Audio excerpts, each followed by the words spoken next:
Sur les réseaux sociaux, aider peut déranger, réussir peut irriter. Aujourd'hui, on parle de ces insultes gratuites à l'endroit de ceux qui osent s'exposer. Et comme beaucoup d'autres, notre invité du jour, le coach Issa Démé, est victime de cela au quotidien. Et on en parle tout de suite, sans filtre.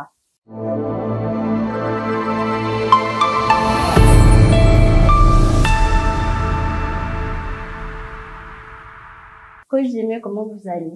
Très bien, vous-même? Ça va très bien également. Ok. Et Coach Démé, à quand remonte votre première apparition sur les réseaux sociaux? Ça date, hein. Je pense que j'avais créé d'abord un compte depuis les années 2010 à ma classe de seconde. D'accord. Voilà. Et j'ai travaillé sur ce compte-là. Et j'ai commencé à publier de façon, je dirais, un peu professionnelle à partir de 2013-2014 quand je suis allé à l'université. Wow. Mais je publiais sur des thématiques en lien, en fait, avec, notamment le domaine bancaire, le sortir sur le terrain. Comme j'étais membre de plusieurs associations, donc quand on sortait faire des sensibilisations, je liais au fait toutes ces informations sur le compte. Donc, et au fur et à mesure, au fait, autour de 2016, j'ai créé un groupe. C'était leadership entrepreneuriat. Parce que je lisais sur le leadership en son temps. Alors, donc, j'avais créé un groupe où je postais. Et il y a un ami Serge, qui m'a contacté, qui m'a conseillé, au fait, de créer un groupe. Et qui va permettre, au fait, aux gens de pouvoir apprendre. Donc, j'avais créé ce groupe-là. Et les textes que j'écrivais, je publiais, au fait, dans ce groupe leadership entrepreneuriat, qui est toujours là. Mais j'ai pas accès parce que, à partir de 2021, ma page, au fait, a été piratée. Donc, c'est-à-dire en 2019, 2019, j'ai créé maintenant une page professionnelle où je travaillais sur cette page-là. Tout ce que j'ai fait de 2016 jusqu'en 2022, je crois pratiquement, tout est parti parce que la page a été piratée. Le malfrat, entre griffes, a supprimé le compte. La page est toujours là, mais les travaux que j'ai fait étaient sur le compte. Donc, ça veut dire que la page, il n'a pas pu supprimer la page, mais il a supprimé le compte. Et tous les travaux que j'ai fait de 2013 à 2027 ans de travail, tout est parti en fumée.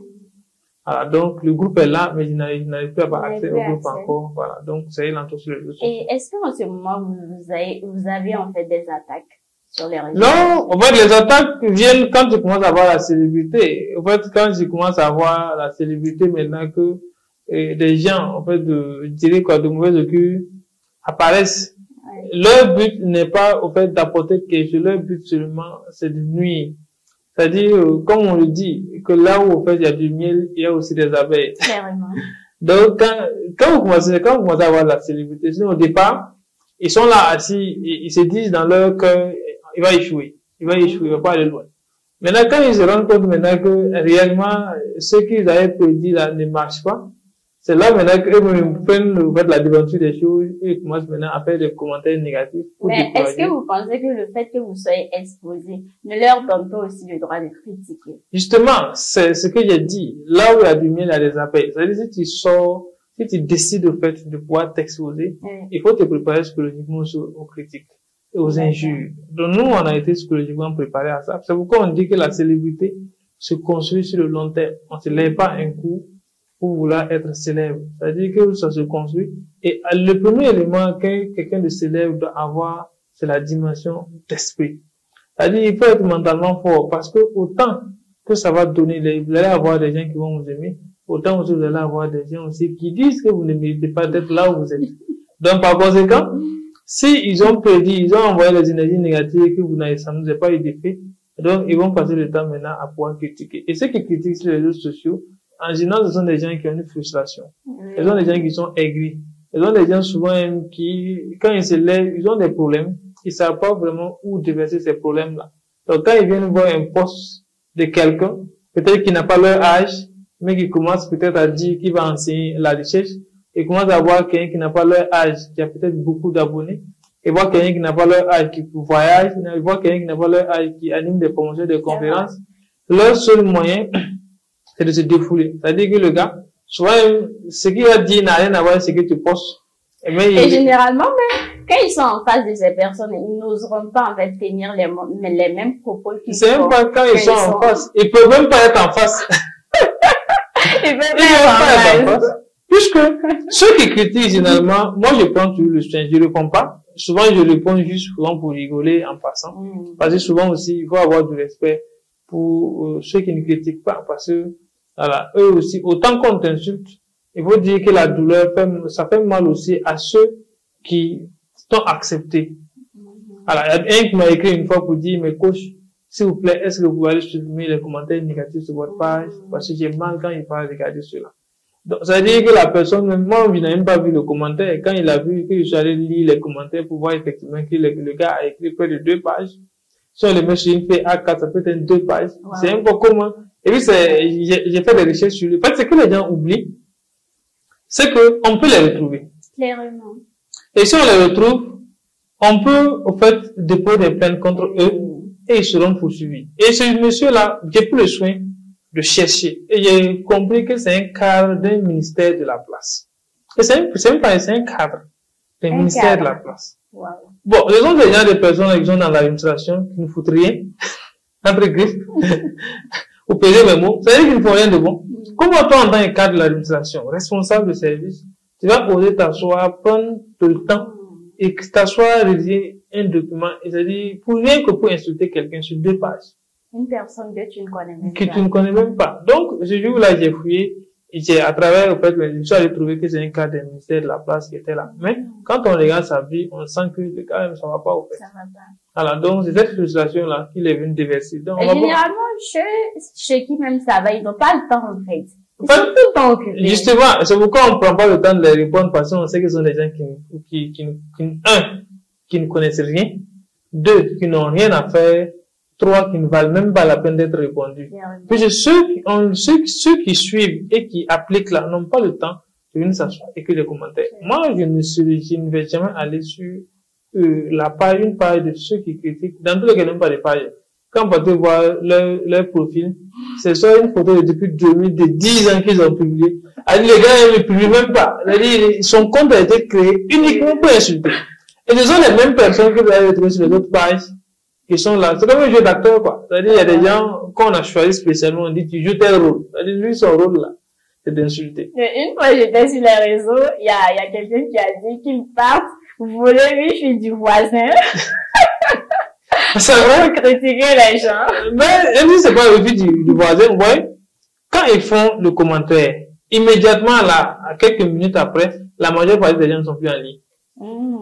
Ça veut dire que quand le gars s'est connecté, il a vu le post, voilà, il met devant sa colère, ses mégas sont finis, il se déconnecte encore, il continue. Donc, les gens de personnes là existent, et ils existeront.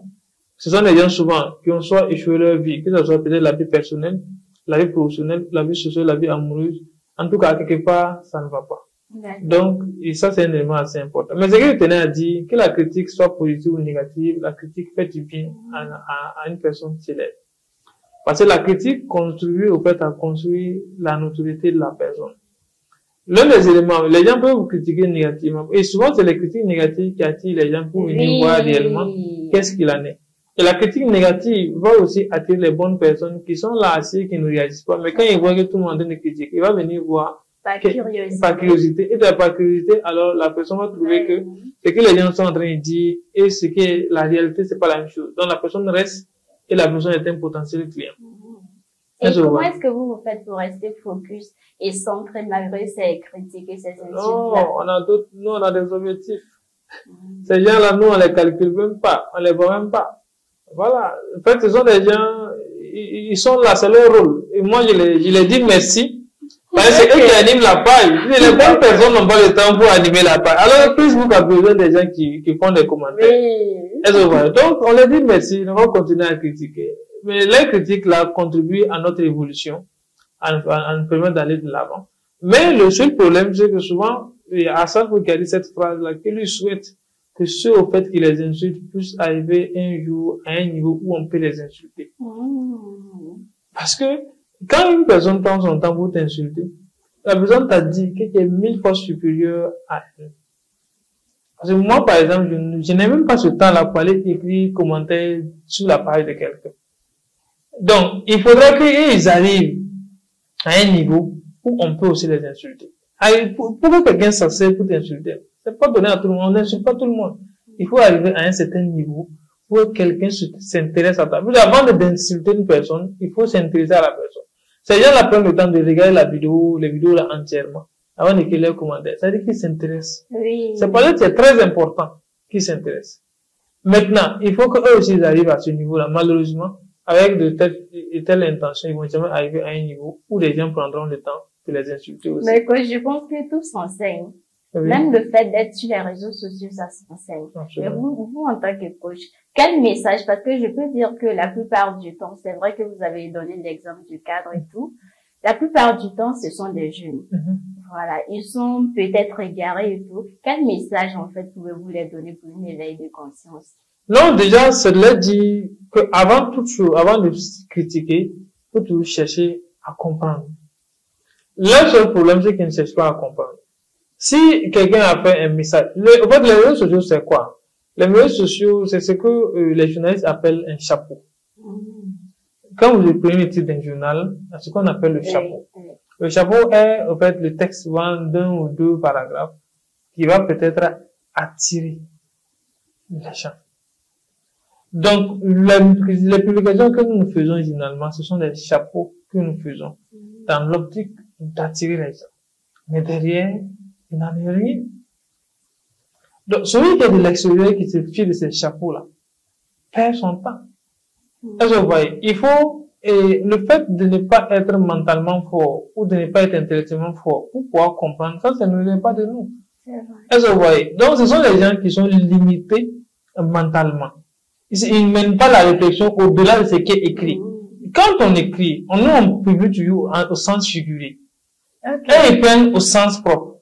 Mais comment on va les expliquer? Donc, ça veut dire qu'ils ignorent. Donc, la situation que je tiens à dire à ceux qui critiquent là, d'un, ils n'ont pas cherché à comprendre. Deux, ils n'ont pas s'instruire.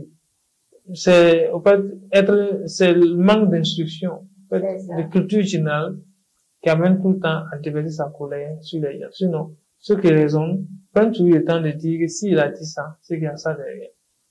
Ils n'ont qu'à s'instruire, c'est pas un manque je dirais qu'un manque de connaissances, ils réagissent comme ça. S'ils arrivent à céder la connaissance, ils pourront. Ou écrire un commentaire pour expliquer. Quand vous écrivez un commentaire pour poser une question, l'auteur de la publication va toujours prendre le temps, en fait, de pouvoir vous répondre. Mais, on dit qu'à toute personne convaincue contre sa volonté ne changera pas d'opinion. C'est ça aussi le problème. Ces gens de personnes-là ne sont pas à conseiller, puisqu'ils sont convaincus de leur médiocrité. Ils sont convaincus que leur médiocrité est la voie. Tout ce qu'on leur souhaite, c'est de continuer cette voie-là, parce que c'est un tout qui fait la beauté dans le monde. Si eux, ils ne sont pas là aussi, nous, on n'aurait même pas fait une émission sur ça. Ça veut dire qu'ils ont aussi leur sens d'être là. Donc, ils continuent à faire leur jeu. Ils récolteront, en fait, le côté négatif de ce qu'ils sont en train d'estimer. Parce que si vous passez le temps à insulter quelqu'un, la personne ne vous voit pas. Les injures que vous êtes en train de dire vous reviendront. Nous, on est là pour aider les gens à évoluer, pour les aider. Donc, on s'intéresse à ceux qui veulent évoluer, mais pas à ceux, en fait, qui sont dans, en fait, leur zone de confort, qui ont créé ce qu'on appelle une zone de stationnement d'échec et qui se complètent dans cette zone de stationnement d'échec-là. Ils ne vont pas continuer à échouer. Nous, on évolue et on évolue à ceux qui veulent évoluer. Merci, coach. Coach, nous sommes au terme de cette émission. Est-ce que vous avez un dernier mot à ajouter? Le dernier mot à ajouter, c'est quoi? On dit, on a toujours tort d'essayer d'avoir raison devant les gens qui ont toutes les bonnes volontés de penser qu'ils n'ont pas tort. Donc, ils ont leur raison. Nous aussi, nous avons leur raison. Ce qui est sûr, à la longue, la prospérité et, au fait, l'épanouissement déterminera qui a raison et qui a tort. Nous leur disons merci d'avoir pris le temps d'écrire les commentaires, de nous insulter. Et leur injure ne contribuera qu'à nous faire évoluer. Qu'ils continuent. Et l'univers aussi les récompensera à la hauteur de leurs intentions. Qu'ils continuent. En tout cas, moi, je leur dis d'arrêter. Arrêtez. Cultivez-vous et arrêtez d'insulter les gens. Ça va beaucoup vous aider, même dans votre vie professionnelle. Et merci de nous avoir suivis. Rendez-vous très bientôt pour une autre émission. D'ici là, portez-vous bien.